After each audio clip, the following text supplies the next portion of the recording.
మీ face దగ్గర చూసుకున్న తర్వాత పారండి. మీ పేస్కి ఇలా రావాలి చేతులు యాక్చువల్గా మీ పేస్కి ఇలా వస్తుంది కదా అంటిపోయిన బ్లడ్ ఇలా చూసుకోండి. మీ పేస్కి ఇలా ఉండాలన్నమాట చేతులు.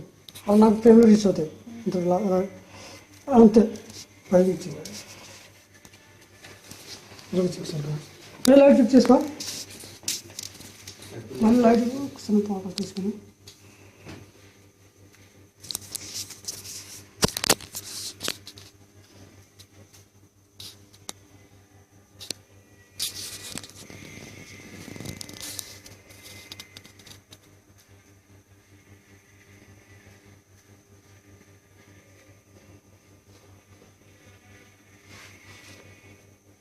రోలింగ్ స్లోగా లేపాలి. లేపు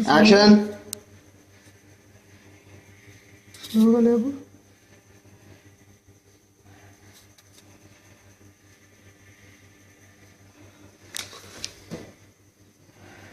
టక్కన కిందకి బ్లడ్ రిలీజ్ చేయండి సార్.